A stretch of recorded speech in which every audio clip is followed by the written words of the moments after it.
com essa oportunidade, né, convidado aí pelo Alessandro, e já falamos aqui agora há pouco, essas oportunidades nós que temos, a quem somos dados essa oportunidade, nós não devemos nunca deixar passar, porque, né, é parte do nosso trabalho no bem, né, e a gente tem que sempre agradecer por esses momentos, né? E, obviamente, conhecendo novos companheiros e novas ideias, né? Isso sempre tem um valor muito grande, a gente tem isso com muito carinho no nosso coração, esse tipo de coisa. Então, eu agradeço a todos aí por essa oportunidade. Bom, podemos ir em frente? A gente vai falar hoje sobre evolução. Na verdade, isso daí é um workshop que a gente chama aqui, é um seminário de 8 horas de duração, porque o assunto, vocês imaginam, é muito grande, muito vasto. E através de tantos anos fazendo isso né, ter interação com o público, existem alguns pontos durante essa apresentação que o número de perguntas é muito grande. As dúvidas aparecem, as coisas, às vezes, a gente percebe que as pessoas não estão com a ideia bem esclarecida. Então, o que a gente fez? A gente pegou, extraiu desse seminário todo, um material que a gente vai cobrir aqui nessa hora que vamos passar juntos. Tá? E eu vou colocar aqui um recurso visual, tá? Para vocês irem acompanhando. Tá? Então, vocês veem aqui embaixo na tela todo o material que é coberto nesse workshop, nesse seminário. Obviamente, isso é muita coisa. Então, disso daí nós extraímos 4 coisas, que são essas que vocês estão vendo aí. Nós vamos falar um pouquinho sobre as teorias da evolução, a criação, os reinos e as raças. Bom, por que a gente vai falar um pouquinho de teoria da evolução e por que a gente vai começar por ela? Porque nós, apesar de sermos espíritas, nós somos cidadãos de um país, nós estamos no meio de uma sociedade, nós estamos no meio de uma humanidade, e existe muito essa coisa até hoje, esse mito e essa confusão toda em alguns setores sobre como é que fica a história do homem com o macaco. E a gente ouve muito, fora do espiritismo especialmente, é muito confuso. E a gente vive no meio disso. Nós vivemos no meio disso. Então, às vezes as pessoas chegam para a gente e perguntam assim, olha, vocês espíritas, como é que vocês veem esse negócio do homem, o macaco? E a gente precisa, acho que, ter uma solidez na nossa resposta. Por isso que a gente resolveu trazer essa ideia de quais são as teorias da evolução, que são explicadas aí para a população em geral, para a sociedade na qual nós vivemos, e como que nós espíritas, ou como que o espiritismo se encaixa dentro deles. Né? Porque eu preciso saber onde que eu estou nesse negócio. Como é que fica a história de Darwin? Como é que ficam outros é, naturalistas que trouxeram tanta informação sobre evolução de uma forma diferente, cada um da sua forma? Como é que a gente fica? Onde que eu, espírita, me enquadro? Então, esse é o trabalho que a gente vai fazer agora nessa primeira parte. Então, essa figura ela é muito representativa, ela é uma figura universal, usada em muitos lugares onde se fala de evolução. Como é que é essa história de você, né, sair lá do macaco ou alguma coisa semelhante e chegar no que somos hoje? Bom, existem várias teorias da evolução, nós vamos falar só nas principais. Quando a gente compila informações sobre evolução, a primeira teoria que aparece, não é que ela aparece em 1700, mas em 1700 ela fica mais exposta à população em geral. Então, 1700, quer dizer, está aí 150 anos antes da codificação. Né? E isso é o criacionismo. O que é esse criacionismo? É algo que a igreja, desde do ano de 300 mais ou menos até o ano de 1700, né, tem todo esse mistério, toda essa coisa mal esclarecida. E durante todo esse tempo, a população em geral, né, nós estávamos lá em alguma época, de alguma forma, né, em uma outra encarnação anterior, e a população começa a perguntar coisas que a igreja começa, olha, isso não se pergunta. Em vez das respostas aparecerem, a ideia é, você não pode perguntar isso. Então, surge a ideia do criacionismo. O que é o criacionismo? O criacionismo é, em palavras muito simples, é a ideia de que tudo foi criado como é. Ou seja, não tem evolução, é a negação da evolução. Então o homem foi criado como homem, segundo a descrição bíblica. Os animais foram criados como os animais, né, segundo a descrição bíblica. E tudo acontece num estalo de dedo. Né? Deus estala o dedo, pá, e as coisas acontecem. Deus manda chover, pá, chove. Deus manda cair trovão, cai trovão. Então esse Deus passa a ser, ainda é o criador de todas as coisas, porém ele é muito imediatista, ele faz acontecer na hora. Nós, com referência a essas encarnações anteriores, nós passamos por isso de alguma forma. Então a gente tem essa tendência a ser imediatista, porque isso é mais ou menos algo que está como se fosse automatizado no nosso perispírito, essa ideia de estalar o dedo e querer que as coisas acontecem. Né? Essa é uma ideia criacionista. Evolução não é assim. Evolução existe, né, um conjunto de coisas acontecendo para que as coisas vão se transformando e daí evoluindo. Então, os criacionistas ele fazem uma interpretação racional e literal da Gênese de Moisés. O que está escrito lá é, sem tirar nem pôr, em termos de literatura racional. Né? Bom, criacionismo, então, não tem evolução. Isso começa a ficar muito forte a partir de 1700, quase como uma imposição da igreja. E aí começam a aparecer algumas pessoas, depois de 1700, que contestam essa ideia do criacionismo. Eles falam, peraí, isso aí não estou gostando da ideia. Um desses é esse naturalista Jean-Baptiste Lamarck, e ele incomodou muito a igreja, porque ele chegava na igreja com a seguinte colocação, olha que interessante na visão dele. Ele chegava para a igreja e falava assim, olha, você está me dizendo que o mundo foi criado em 6 ou 7 dias, dependendo aí de como é interpretado. Então você está me dizendo aí que o mundo é criado em 6 ou 7 dias. Em que dia foi criada a girafa? Ele perguntava isso, e a resposta da igreja era a mesma para tudo. Isso não é coisa que se pergunta. Então ele começa a sair atrás de respostas. Ele começa a estudar, né, os animais, as plantas, e ele chega à seguinte conclusão: olha, uma espécie vem de outra, as espécies se modificam e a coisa vai evoluindo. Existe evolução, não existe criacionismo. Ele ficou muito famoso pelo pescoço da girafa. Então ele fala: a girafa tem pescoço longo por causa de uma necessidade. Ela não é que ela foi criada girafa, não houve um estalo de dedo que fez a girafa aparecer na face da Terra. Então ele diz que os caracteres adquiridos por um indivíduo, por um ser, eles podem ser transferidos para as gerações futuras. Isso é chamada a primeira lei, né? Que é chamada lei de caracteres adquiridos. O que é isso? É essa ideia de que o organismo pode transmitir para os seus descendentes aquelas características físicas que foram adquiridas, mas olha só, em função do uso ou do desuso durante a sua vida, que é a segunda lei dele, a teoria do uso ou desuso. Ou seja, aquilo que a gente precisa se desenvolve mais. Os órgãos que a gente precisa e tal se desenvolvem mais. Aquilo que a gente não precisa se desenvolve menos. Então, por exemplo, hoje é questionada na medicina a ideia do apêndice, por exemplo. Né? Ele deve ter tido uma função, acredita-se que ele deve ter tido uma função primordial lá para trás, mas hoje em dia a gente não sabe direito por que ele está ali e a tendência é ele desaparecer. Por quê? Porque entra aí na ideia do uso e desuso. Não precisa mais, não preciso usar, eu não preciso desse órgão. Essa era a ideia do Lamarck. E aí ele fala assim, essa história de um descendente, de um indivíduo conseguir passar para frente, para os seus descendentes, a ideia de que, por exemplo, o pescoço da girafa tem que crescer, né? A girafa não passa isso direto para o filhote dela. Então ele fala, isso são palavras deles, né, em 1800, tá? Ele fala, tem que ter uma memória celular, tem que ter alguma coisa que está memorizada em algum lugar que as girafas que vêm pela frente sabem que o pescoço tem que ser mais ereto, que o pescoço tem que crescer. E ele não sabe explicar isso. Ele fala, eu não sei explicar, mas é a minha ideia. Tá? O que ele usa como memória celular, e em espiritismo, André Luiz fala exatamente da mesma coisa. André Luiz usa outro termo chamado consciência fragmentária. Então é a mesma coisa. De alguma forma, o indivíduo lá para frente, 2, 3 gerações para frente, tem essa memória, entre aspas, aí, de que ele tem que ficar com o pescoço ereto para conseguir pegar as folhas das árvores. Essa é a teoria de Lamarck. Foi a primeira teoria que bateu de frente com a ideia da igreja. Tá? Bom, em 1859, ou seja, 50, 60 anos depois, aparece aquele que se tornou o mais famoso de todos, que é o Darwin, onde ele vai apresentar todo o seu estudo de 22 anos num livro chamado A Origem das Espécies. E nesse livro, aliás, o nome do livro não é A Origem das Espécies, o nome do livro é essa coisa enorme, que é A Origem das Espécies no Meio da Seleção Natural ou A Luta pela Existência da Natureza. Esse é o nome do livro. Antigamente os livros tinham nomes enormes. Inclusive, se você abrir o Livro dos Espíritos na primeira parte, o nome não é só o Livro dos Espíritos, não. Vai ler lá que tem um parágrafo enorme. Aquilo é o nome do livro. Era comum isso nessa época. Darwin publica o seu trabalho só 2 anos depois da codificação.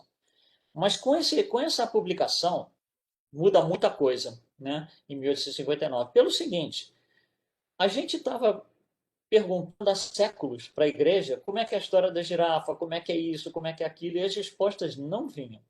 Com o trabalho e a publicação do livro de Charles Darwin, as respostas começaram a aparecer. Ele não apresentou todas as respostas, aliás, ele deixa isso muito claro no seu trabalho. Ele fala: eu não tenho todas as respostas, mas o que eu tenho está aqui e apresento o seu trabalho. Então, algumas respostas começam a aparecer. E aí fica uma coisa interessante, porque essas respostas são baseadas em estudos, né, biológicos, que ele era um naturalista, e ele então cria a história da seleção natural e da sobrevivência do mais apto. Bom, o que é isso? E depois a gente vai ver como é que nós nos encaixamos nisso nós espíritas. Então ele fala, olha, existem mutações que ocorrem por aí. E ele não consegue explicar essas mutações. Está lá na obra dele. Existem mutações. Essas mutações geram novas espécies. Então as novas espécies geradas junto com as espécies que já existiam começam a se debater porque a população vai aumentando, né? E a ideia da superpopulação traz a seguinte espinha dorsal de pensamento: vai faltar alimentos. Então, os seres vivos começam a ter que lutar pelos alimentos, os animais começam a lutar pelos alimentos. Então, tem espécies que vão se sobrepor às outras, algumas vão sobreviver, outras não. E aí a gente chama isso, baseado no seu trabalho, de a lei da selva. A lei da selva é isso, cada um está brigando lá pelo seu espaço, pela sua alimentação, né? Pelo seu território. E isso, então, geraria uma seleção natural. Algumas espécies vão se sobrepondo a outras, né? Então, certas espécies vão desaparecendo, outras vão ficando. Esse processo, tudo isso aí é o que ele chama, é a ideia central da seleção natural.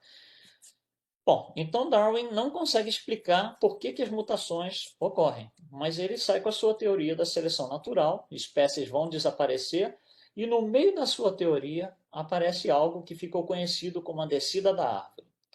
O que é a descida da árvore? É a ideia de que o macaco está lá em cima na árvore comendo banana, entre aspas, aí, um dia ele desce, vai andando e vira homem. Né? Claro que não é assim, mas essa é a ideia panorâmica da coisa. Então fica ali esse estigma, essa coisa do macaco virou homem, como é que foi isso? Esse é o grande questionamento, eu diria, em termos de humanidade, inclusive. Né? Não só dentro da biologia, dos naturalistas, mas em termos de humanidade. É uma coisa que está lá, todo mundo está perguntando isso. Nós queremos as respostas preto no branco, nós espíritas temos essas respostas, já vamos falar nisso daí.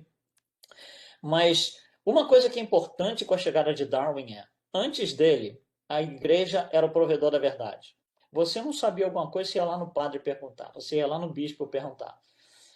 Só que com o tempo, as respostas eram sempre a mesma, independente da pergunta. E a resposta era: isso não é coisa que se pergunte. Né? E aí a gente vai, puxa, começa a causar uma certa frustração aí, né? em não obter essas respostas. Quando Darwin chega e apresenta o seu trabalho, como eu falei agora há pouco, um monte de respostas começa a aparecer. Então, o provedor da verdade muda de mão, sai da igreja e vem para a ciência. O provedor da verdade hoje ainda é a ciência. Se você não sabe uma coisa, você fala assim, bom, estamos desconfiando disso. O que a ciência fala? A ciência já provou? Né? Então, nós temos, para nós hoje, em termos de população no modo geral, que a ciência é o provedor da verdade. Alguma hora vai ter que mudar, porque a ciência, tanto quanto a igreja, vai bater na parede. As respostas não vão aparecer, porque a ciência está num plano materialista. Então, algumas respostas não vão poder ser respondidas, não vão poder aparecer com o pensamento puramente materialista. Mas, por enquanto, né, a ciência é o provedor da verdade. Isso é uma coisa muito importante. A chegada de Darwin fazer essa mudança total e absoluta no pensamento da época, né? E se propaga até os nossos dias isso daí. 1859. Só que com a ideia de Darwin, Lamarck, a ideia de Lamarck que haveria uma evolução de uma certa forma, ficou meio mal contada. O Lamarck ficou meio desafiado a teoria dele. E aí, em 1882, aparece um outro que é o Weismann, né? O Weismann, quando aparece, em 1882, ele diz assim, olha, o Lamarck está dizendo que o pescoço da girafa passa de geração em geração. Eu vou provar que isso é mentira. O que ele faz? Ele pega vários ratinhos em laboratório e corta o rabo do ratinho. Os descendentes daquele ratinho nascem com o rabo, não sem. Aí ele faz, então a primeira geração, né, nasceu com o rabo normal. Ele vai e corta o rabinho da primeira geração. nasce a segunda geração com o rabinho normal, idem a terceira, a quarta, e ele faz esse estudo por um período de 20 anos. Todos os ratinhos, aqueles 20 anos, sempre nasceram com rabo, independente dos ratos dos ascendentes terem sido cortados. E ele fala, então, a teoria de Lamarck não vale nada, está errado. E nós compramos essa ideia. Então, nós abandonamos completamente, né, em 1882, a ideia de que Lamarck poderia ter algum fundo de verdade na teoria dele. Lembre, Lamarck é aquele que diz que o pescoço da girafa subiu por uma necessidade evolutiva. Mas essa teoria ficou para trás, foi enterrada a partir de 1882. Em 1895, a coisa muda um pouquinho.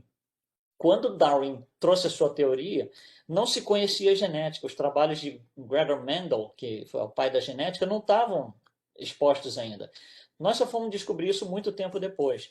Em 1895, quando a gente vai colocar lado a lado o que Darwin trouxe e o que a genética nos diz, algumas coisas ficaram incoerentes. Então, nós tivemos que adaptar algumas coisas que Darwin falou, e isso deu origem a um pensamento baseado em Darwin, mas que levou o nome de neo-darwinismo, quer dizer, o novo darwinismo, aonde agora você pega tudo que Darwin falou e, né, faz uma fusão disso com a genética. O que for incoerente, a gente joga fora na teoria de Darwin e nasce aí, então, esse neo-darwinismo, que, aliás, é a teoria mais aceita até hoje. É a teoria mais popular dentro da ciência para explicar a evolução das espécies. Então, vem de Darwin, mas não é exatamente original, porque ela considera o elemento genética né, como parte da sua teoria. Então, aí nasce o neo-darwinismo. Em 1996, mais recente, já aqui perto dos nossos dias, aparece uma outra teoria, que é a teoria do desenho inteligente. Essa teoria é liderada, a ideia dela é liderada por esse Michael Berry aqui nos Estados Unidos, e ele fala o seguinte: vamos fazer engenharia reversa, vamos voltando de hoje para trás. É mais ou menos como a ideia do átomo, né? Lá na Grécia Antiga, que a gente pega um pedaço de madeira, por exemplo, corta em dois, pega metade, corta em dois, vai chegar uma hora que você não consegue dividir. Aquele é o mínimo elemento da matéria. Você não consegue dividir, foi chamado de átomo na época. Ele faz a mesma coisa. Então você começa a voltar, da onde veio o homem, da onde veio tal animal, da onde veio tal. Chega uma hora que você não consegue explicar de onde veio lá para trás um certo ser vivo, por exemplo, né? Aí ele fala, tem que ter vindo pelo estalo do dedo, né? Tem que ter estalo de dedo aí. Então, ele fala que essa teoria ela tem uma complexidade irredutível, ou seja, chega uma certa hora que você tem que considerar que algo foi criado como é. Então ela tem assim um quê de criacionismo. Ela não é uma teoria criacionista porque ela acredita em evolução, mas ela parte de alguns pontos que são criacionistas. É como se fosse uma fusão dos dois. Essa teoria foi muito famosa no final dos anos 90, início dos anos 2000, mas depois a gente voltou para o neo-darwinismo, novamente é a teoria mais aceita até hoje. Bom, isso aqui é o que a gente apresentou, são as teorias. E nós, espírita, onde que eu estou? Então nós temos criacionismo e evolucionismo. E o espiritismo, em que a gente acredita? Com qual que a gente vai? Com qual que se alinha com a gente? Para responder isso, a gente vai considerar algumas coisas. Primeiro, quando você olha para o criacionismo, é estalo de dedo. Estalo de dedo. Deus mandou, Deus fez, né? Isso é uma coisa que é quase que anti-evolução. Então, a gente pode eliminar o criacionismo. A gente não, o espiritismo não é criacionista no sentido de que tudo foi criado como é, né? A literatura espírita sobre evolução é riquíssima, muito vasta, muito grande, e explica isso em detalhes. Bom, então a gente sobrou para nós aqui o evolucionismo, onde a gente tem duas correntes de pensamento, né? O Lamarck e o neo-darwinismo. Lamarck, ele diz que a evolução acontece por intenção. A girafa teve intenção de ter um pescoço maior para poder chegar lá em cima das árvores e pegar as folhinhas que estavam lá em cima. Então houve uma intenção que fez o processo acontecer. Ele não consegue explicar como, mas ele observa isso. E já Darwin fala, olha, essas mutações que ocorreram para que as espécies surgiram foram por acaso. Isso aconteceu por acaso. Bom, então a gente tem que pensar qual que a gente acompanha aqui, evolução por intenção, sem explicar como acontece, ou mutações por acaso. Olha só, essas duas teorias, elas estudam a nível material. Elas estão estudando o elemento vivo, o ser vivo, o animal, a planta. O espiritismo não estuda evolucionismo no plano material. A gente estuda evolução do princípio inteligente, no plano espiritual. Obviamente, para a gente estudar a evolução no plano espiritual, a gente precisa entender o que acontece na matéria, o que esse princípio inteligente faz, como que ele opera a matéria. Mas o espiritismo não é uma teoria materialista. Então, nós não nos alinhamos 100% com Lamarck, Darwin e o darwinismo. Porém, nós trazemos os elementos que explicam as teorias dele. Né? Com os elementos espíritas, você consegue explicar que Darwin estava certo, mas as mutações não são aleatórias. Tem intenção. Isso é feito no plano superior. Né? A gente consegue explicar para Lamarck como é que as mutações, como é que a necessidade do uso é transferido de uma geração para as próximas seguintes, porque tem reencarnação e tudo mais. Então, olha só, como a gente está olhando aqui a evolução do princípio inteligente, enquanto eles estão olhando, né, e fazendo uso do ser vivo só. Olha que bonito que nos diz André Luiz aqui. Ele está falando do princípio inteligente. Através do nascimento e morte da forma é o corpo físico, né? O princípio inteligente sofre constantes modificações nos dois planos em que se manifesta, nos dois planos. Não adianta estudar num só. Razão pela qual variados elos da evolução fogem às pesquisas dos naturalistas, por exemplo Darwin, por exemplo Lamarck e tudo mais, por representarem estágios de consciência fragmentária fora do campo carnal. Consciência fragmentária é o que Lamarck falava de memória celular. Como que uma célula aqui sabe que daqui a 3 gerações ela tem que fazer aquilo de novo. Então, aqui está a nossa explicação, né, muito clara por André Luiz. A evolução não acontece só no plano material, porque se a gente for tentar seguir só a explicação no plano material, a gente se perde e vai criar um monte de lacunas, um monte de elos perdidos, como a gente vê por aí. Né? Então, como é que fica Espiritismo e Darwin? Darwin é incompleto. Nós não podemos dizer que está errado. Não é exatamente errado, está incompleto, porque ele mesmo coloca na sua obra, eu não sei responder a tudo. Quando você junta Darwin com o Espiritismo, aparecem todas as respostas, não algumas a mais, todas as respostas. Então o Espiritismo explica o quê? Ensina o quê? Evolução do princípio inteligente. Então nós temos que voltar lá no começo. Como é que o princípio inteligente se desenvolveu? Nós vamos voltar lá no começo.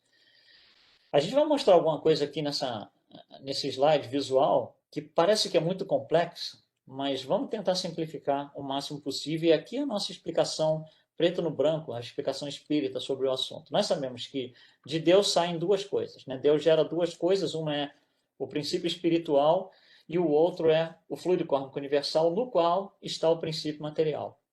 Toda a criação, tudo, absolutamente tudo na criação, ocorre pela interação dos dois.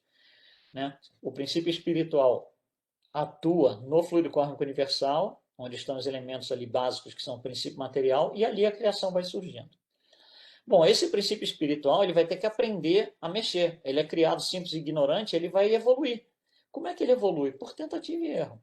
Então ele vai lá, imagina que você dá para uma criança 100 pecinhas num jogo de Lego, por exemplo. No primeiro dia ela olha aquilo, não sabe nada o que fazer. Aí começa a botar a mãozinha numa, mãozinha noutra. Uma certa hora ela vai falar, puxa, essas duas pecinhas se encaixam, que legal. E ela vai aprendendo na tentativa e erro. Acontece a mesma coisa aqui. O princípio espiritual vai ter que começar a aprender a manipular o fluido cósmico universal na sua forma mais básica possível e imaginável. Bom, qual é a forma mais básica do princípio material? Nós achávamos há muito tempo atrás que era o átomo. Depois viemos a saber que o átomo tem pelo menos 3 subcomponentes. Elétron, prótons e nêutrons, e hoje em dia isso daí já é muito grande. Já são coisas. Elétrons, prótons e nêutrons hoje já são coisas gigantescas. Né? Hoje nós estamos estudando as subpartículas, que são lá os leptons, quarks e bósons, e um monte de hadrons, um monte de outras coisas, que são os elementos básicos que nós conhecemos, não quer dizer que são as menores partículas possíveis e imagináveis, mas são as mais básicas que fazem parte da matéria. Né? Quem estuda isso é a física quântica. Física quântica é definida como o estudo da estrutura da matéria. Tá? Então, esse princípio espiritual ele vai ter que aprender a mexer no básico, ele vai ter que aprender a mexer nos quarks, nos leptons, bósons e começar a juntar essas pequenas partículas para formar uma partícula mais complexa, por exemplo, o elétron. outra partícula um pouco mais complexa, o próton, outra ainda, o nêutron. Depois que ele aprendeu a mexer com isso tudo aí, ele vai pegar esses prótons, nêutrons e elétrons e juntar para compor alguma coisa mais evoluída, que é o átomo. Você vê, a matéria por si só, os elétrons, prótons e nêutrons não se juntam ao acaso para criar o átomo. Tem um princípio espiritual fazendo isso acontecer. Esse princípio espiritual vai ter que aprender a mexer nos átomos, juntando vários átomos para passar para o próximo nível, onde são criadas as moléculas. Esse mesmo princípio espiritual vai ter que ir se desenvolvendo, juntando várias moléculas para criar algo que a gente chama de mineral, é onde começa aí o reino mineral, né? Então temos minerais de vários tipos, a gente já vai falar nisso um pouquinho. E aí depois esse princípio espiritual vai passar para o próximo nível. Bom, depois do mineral, qual que é o próximo nível? Esse princípio espiritual vai aprender a mexer numa coisa chamada princípio vital. O princípio vital por si só é um estudo muito grande, a gente levaria aí algumas horas, então a gente só vai mencionar, tá, hoje. Esse princípio vital é o que permite com que o princípio espiritual consiga infundir vida na matéria. Só depois que ele aprende a mexer no princípio vital é que começa a ter vida. Antes não tinha vida. E aí ele recebe um certificado de graduação. Ele se gradua, ele recebe um diploma, um canudo, e muda de nome para princípio inteligente. Então, o princípio inteligente, para nós, é o princípio espiritual que se desenvolveu a tal ponto que ele consegue manipular a vida. O princípio espiritual ele ainda está na matéria inerte, ele ainda está lá no reino mineral. O princípio inteligente já começa a fazer coisas mais complexas, ele continua interagindo lá com o princípio material, como antes, só que ele consegue criar coisas muito mais complexas. Né? E você começa a criar as primeiras formas de vida, lá o vírus, os elementos do reino vegetal mais simples, as células mais elementares, e vai se complicando. Né? Os vegetais vão ficando mais complexos, as células desses vegetais vão ficando mais complexos, até que você chega no limite superior do reino vegetal e você entra aí no reino material, no reino animal. E aí vai começar pelos elementos mais básicos do reino animal, lá as bactérias e amebas e tal, né? Dali, esse princípio inteligente, já está ficando muito mais inteligente, já está muito mais desenvolvido, vai começar a criar coisas mais complexas, organismos mais complexos, e esses organismos são criados, a gente chama isso de mônadas, ou mônadas celestes. Então, essas mônadas são conjuntos de animais que são criados. Por exemplo, você vai ter uma mônada de, por exemplo, caranguejos, mônadas de lagarta, mônada de peixe, mônadas de várias coisas. É porque esses animais não são individualizados, eles não têm o espírito individualizado, são grupos. Então você tem várias mônadas de todos os tipos de animais aí possíveis e imagináveis. E você tem mônadas mais simples e você tem mônadas mais complexas. Uma das mônadas mais complexas que tem é a dos primatas, onde está aí, né, os macacos, gorilas, orangotangos e companhia limitada. Esse princípio inteligente vai se desenvolver a tal ponto que quando ele chega nas mônadas, na mônada dos primatas, ele fala, puxa, agora eu estou pronto para me graduar outra vez, vai ganhar outro certificado de graduação. Né? E ele vai receber um nome novo, ele vai receber o nome de espírito.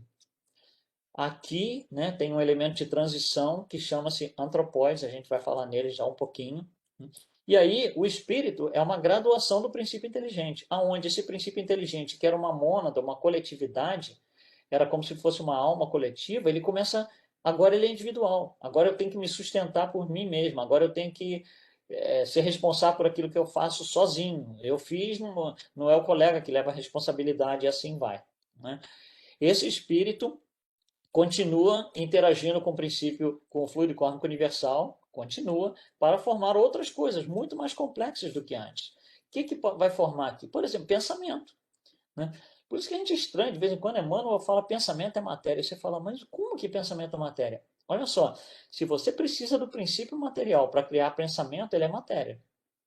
Talvez não no sentido da mesa, da cadeira, mas ele é matéria no sentido de tem princípio material ali. Sem princípio material, não tem pensamento. Tá? E esse espírito vai criando outras coisas, vai criando perispírito, vai criando o seu próprio corpo físico e tudo na criação que a gente conhece aí. Esse espírito vai evoluindo. Isso aqui é um panorama muito genérico, em rápidas palavras, de uma forma gráfica, talvez, quem sabe facilitou um pouquinho para o pessoal compreender, do que é a ideia da evolução, o que está por trás da ideia da evolução. Né? Bom, aí a gente tem que fuçar um pouquinho nessa passagem entre reinos, porque a gente falou isso de uma forma muito, digamos assim, superficial. Por que a gente falou nisso aqui até agora? Porque nós descobrimos que as teorias da evolução não satisfazem as explicações que a gente precisa. O Espiritismo tem essas explicações porque ele estuda a evolução do princípio inteligente. E a evolução do princípio inteligente ocorre segundo esse gráfico inteiro que a gente está vendo aqui. Por isso que a gente veio parar nesse gráfico. Agora, se a gente olhar aqui, por exemplo, pegar essa parte que está em amarelo, um quadrado amarelo, isso tudo aqui é o objeto de estudo da ciência. Não é o Espiritismo que vai estudar isso. Não é o Espiritismo que vai estudar o reino animal no sentido, por exemplo, dos naturalistas, do que um Darwin fez. Não é o nosso objeto. A ciência tem várias ramificações que vão estudar tudo isso aí. Como acontecem as coisas. Tem lá a mecânica quântica, que estuda lá as partículas subatômicas, tem física, química, biologia, aí vai. Né? Eles estudam esse pedaço aqui. Nós, espíritas, estudamos o resto. Nós estudamos tudo aquilo que a ciência não estuda. Ou seja, a gente vai estudar a criação, o desenvolvimento aí do princípio inteligente, a moral, etc, etc. E aí vem Allan Kardec e diz assim, olha, não existe competição entre ciência e espiritismo. Nós precisamos um do outro. Talvez aqui nesse gráfico fique mais fácil da gente visualizar isso. Porque eu, para estudar o princípio inteligente, eu tenho que entender como ele interage com a matéria. Quem estuda a matéria é a ciência. Então eu pergunto assim, ô ciência, eu preciso da sua ajuda, porque eu preciso entender isso aqui, você já estudou, o que você descobriu? E a ciência, né, é a nossa forma, como a ciência é o provedor da verdade, ela é a forma que o Espiritismo tem de dizer, olha, o que está sendo dito aqui pelo Espírito, a gente está vendo o efeito lá na matéria. Então, olha a beleza da colocação de Allan Kardec, onde um se encaixa dentro do outro. Se encaixa não, um se relaciona com o outro. É dessa forma. A gente precisa deles tanto quanto eles precisam da gente. Né? Bom, então vamos falar um pouquinho dos reinos. A gente falou rapidissimamente sobre essa passagem do princípio inteligente pelo reino animal, né, reino vegetal. Vamos detalhar um pouquinho mais isso daí. Bom, partindo do princípio que para nós espíritos a gente não precisa considerar que o átomo não é o menor elemento da matéria. Para nós está bom, já é o suficiente, eu não preciso entrar nas subpartículas. Então, o menor elemento da matéria, partindo do pressuposto que é o átomo, né, ele está ali e ele vai começar, nós vimos que o princípio espiritual vai começar a manipular esses átomos, né, para formar a matéria. Vários átomos formam uma molécula, várias moléculas começam a formar os minerais, dos quais o mais puro, digamos assim, o mais complexo, é a ideia do diamante. É onde você teria o maior grau de purificação da matéria. Tanto que ele é todo brilhante, ele é opaco e tudo mais. Bom, todos esses elementos do plano material que a gente conhece estão lá na tabela periódica dos elementos. A gente às vezes fala isso, o pessoal bota a mão na cabeça e fala, não, isso daí é muito complicado.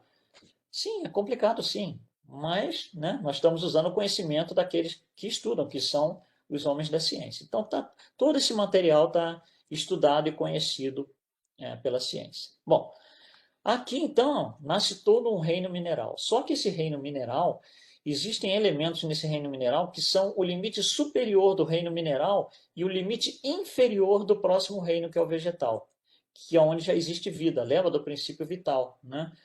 Esse elemento é o vírus. Não existe um consenso na ciência de que o vírus é algo que tenha vida. Não existe. Alguns cientistas acham que o vírus não tem vida porque ele depende de outras células, depende de terceiros para se alimentar e sobreviver. E outros cientistas acham, não, mas ele, dentro dessa possibilidade, ele tem alguma capacidade própria. Então, isso é uma coisa discutível. Cientistas, alguns aceitam, outros não. Mas, de qualquer maneira, para nós, existe um elemento de transição para o próximo reino, que é o reino vegetal. E aí vai, começa lá nas coisas mais simples, até que a gente chega no limite superior, num elemento de transição, um tipo de vida de transição, entre o reino vegetal e o próximo. Essas são as plantas carnívoras. Se você olhar a definição de plantas carnívoras, olha só que interessante. Elas capturam animais, planta carnívoras, acho que vocês já viram, né? Ela tem aquela copa que fica assim, né? O inseto vem e posa aqui dentro, na hora que ele posa, a planta absorve o inseto e digere esse inseto. Né? Então, olha aqui, capturam animais e insetos e, através de enzimas digestivas, extraem compostos nitrogenados para o seu alimento. Enzimas digestivas, isso é coisa de reino animal já. Né? Então, esse elemento, as plantas carnívoras, elas estão na transição, elas têm um pé dentro do reino vegetal e outro pé dentro do reino animal, formando essa transição. Idem no reino animal, a gente vai ter várias formas de vida, das mais simples até as mais complexas, até que chegamos lá nos famosos primatas, né? E tem um elemento de transição também para o próximo reino, que é o reino hominal. Esse elemento de transição é chamado de antropóide. Né? Olha o que nos diz Emmanuel em A Caminho da Luz sobre esses antropóides. Eles são antepassados do homem terrestre e ascendentes dos símios, que ainda existem no mundo. Ou seja, o macaco não deu origem ao homem e desapareceu. Está muito claro isso aqui. Né? Então, olha lá. Tiveram a sua evolução em pontos convergentes. Tiveram quem? Nós e esses animais, macacos, os antropóides e os macacos. Daí os parentescos sorológicos entre o organismo do homem e o chimpanzé da atualidade. Vamos colocar isso de uma forma mais simples. Se eu chegar para você e disser assim, olha, pensa no macaco. Eu te dou 10 segundos para você pensar no macaco. Aí eu pergunto assim para você, olha, o macaco que você pensou, ele estava agitado, estava se mexendo, né? Virava a cabeça ou tal, ou ele estava parado, deitado, como se estivesse morto? Ninguém vai imaginar um macaco morto. Eu tenho certeza, nenhum de vocês imaginou. Então você está imaginando um macaco vivo, ou seja, tem princípio inteligente ali. Tem um princípio inteligente e o corpo físico. Temos os dois ali, quando você imagina. O que o Emmanuel está dizendo é o seguinte, que o que é dividido entre o homem e o macaco não é o princípio inteligente. O que está dividido entre o homem e o macaco é o organismo físico. Nós, ou seja, no plano espiritual foi feito da seguinte forma, o corpo físico que fosse mais adequado para um próximo nível encarnatório, que são os espíritos, era o dos macacos, era dos chimpanzés. Então eles pegaram, né? Esse DNA, fizeram alguns ajustes e gerou um corpo físico que somos nós hoje. A diferença de número de genes nosso para o macaco é menos de 300, em 25 mil. É muito próximo, muito próximo. Mas aqui está a resposta, aqui está a lacuna que Darwin não soube explicar, nenhum naturalista soube explicar, que é a passagem entre aspas, né, como é que fica a história do homem com o macaco. Está aqui. É o corpo físico que foi utilizado e nós trouxemos um princípio inteligente mais inteligente. Né? Eu costumo falar assim muito para você. Imagina que você chega e me dá um carro, por exemplo, um Fusca, e diz assim, olha, vai na estrada e coloca aí a velocidade que você consegue. Eu vou lá e coloco, por exemplo, 100 km por hora. Porque mais do que isso eu não consigo, eu tenho medo. Aí você fala assim, não, então eu vou te dar o mesmo carro, o Fusca, e vou botar você na pista de Fórmula 1. Vai lá e coloca a maior velocidade que você consegue. Eu vou 100 km. A limitação não está no carro nem na pista, está em mim. Aí você chega e diz assim, poxa, você não sabe dirigir o Fusca. Eu vou te dar na pista de Fórmula 1 um carro de Fórmula 1. Aí eu vou lá e dirijo. A velocidade máxima que eu vou colocar no carro de Fórmula 1 é 100 km por hora. Eu não vou conseguir colocar 300. Porque a limitação não está na carcaça, está no princípio inteligente. Eu só consigo ir até ali. Então, se a gente vai trazer princípios inteligentes, mais inteligentes, nós precisamos de uma carcaça melhor. Então, nós melhoramos a carcaça do animal e fizemos a carcaça, né, que é dos antropóides. E assim é que é essa passagem, então, para o reino hominal. Esse reino hominal é a mesma coisa. Você tem, né, vários tipos de vida aqui, das mais simples até as mais complexas, né, entrando aí na escala de espíritos que Allan Kardec nos dá. Olha que coisa interessante que a própria ciência nos dá. Isso é uma coisa que vem da ciência, não vem do espiritismo. Uma bactéria, que é o E. coli, aquela bactéria que de vez em quando dá aí no espinafre, nas plantas, né, e contamina, a gente tem que jogar fora, 15% do DNA dela é igual ao nosso. O fermento, 30%. Olha só, rato, 75% do DNA do rato é o nosso. Vaca, 90%. Chimpanzé, 98,4%. É quase igual. Nós com outro ser humano não relacionado por parentesco, 99,9%. E um parente, 99,95%. Então, aqui essa tabela demonstra evolução. Olha só como a coisa está evoluindo, né? Começou-se de um organismo, ele foi sendo modificado até que chegamos onde estamos hoje, o nosso DNA. Essa modificação, ela vai ocorrendo fora do plano material. Isso aí que causa o elo perdido para cientistas e naturalistas e pessoas que se interessam pela área. Então, nós temos 3 elementos de transição aqui entre os reinos, né? O vírus, as plantas carnívoras e os antropóides. Bom, olha que interessante agora, voltando, pegando lá do início. Quem opera aqui no reino mineral é o princípio espiritual, lembra? Ele está lá mexendo nos leptons, nos quarks, nos átomos, nas moléculas.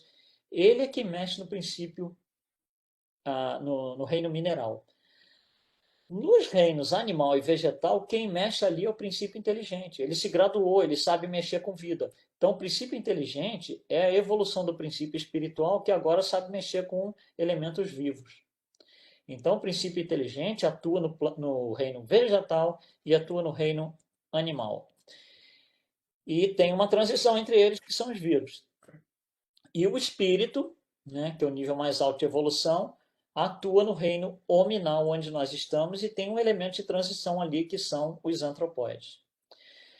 Então, quando a gente olha todo esse monte de gráfico que a gente colocou aí, talvez, quem sabe, facilitou um pouquinho o entendimento, talvez a coisa comece a ficar mais clara. Por que que se eu olhar só no plano material, eu sempre vou ter elo perdido? Eu sempre vou dizer que as mutações foram aleatórias, eu sempre vou dizer que eu não sei como a girafa teve o pescoço mais comprido lá na frente, quando lá para trás não era tão comprido, né? Porque a gente está olhando isso na biologia. E a resposta não vem da biologia, a resposta vem do estudo do princípio inteligente, que começa lá no espírito, no princípio espiritual, e vai até o espírito. Bom, vamos resumir essa história, essas passagens todas.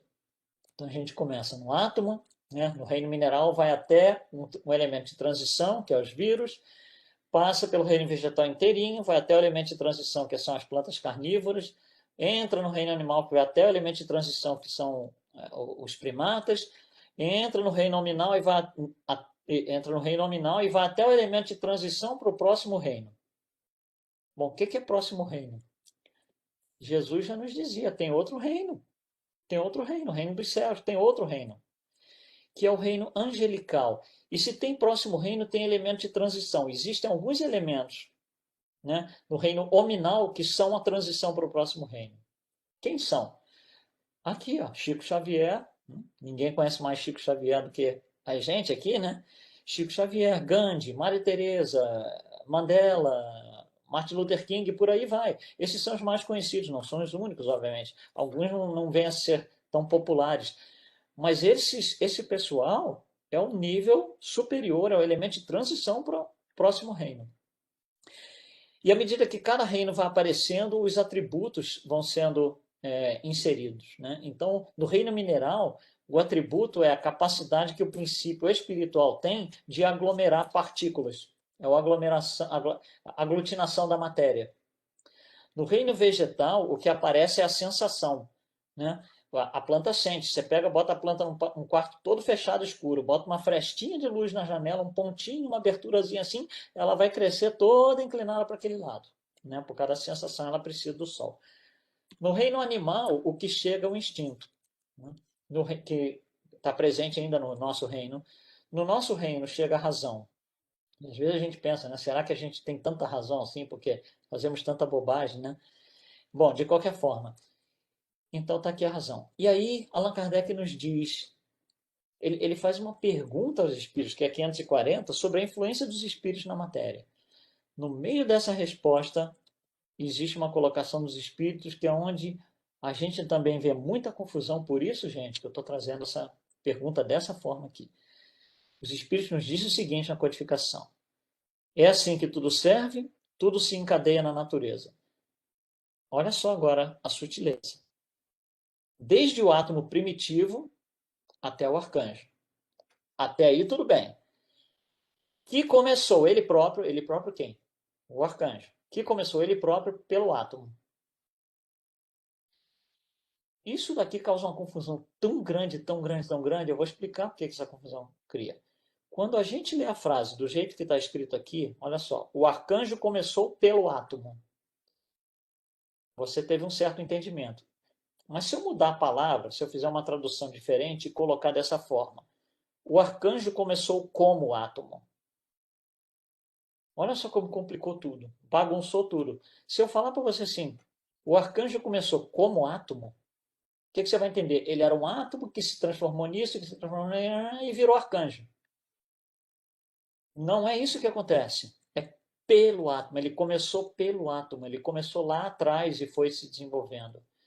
Existem várias traduções para o português e equivalente em outras línguas do Livro dos Espíritos, onde o que está escrito ali não é começou pelo átomo. Diz assim, começou como átomo. Quando você vai estudar e está escrito ali, ou você lê como átomo, complica tudo. A gente vai lá na codificação em francês, Allan Kardec, está lá, pelo átomo, não como átomo. Muita gente tem dificuldade no entendimento porque quando vai abrir o seu livro, sua tradução está escrito o arcanjo começou como átomo. Isso muda totalmente o entendimento da coisa e não é o correto. Não é o correto. Allan Kardec diz, o arcanjo começa pelo átomo.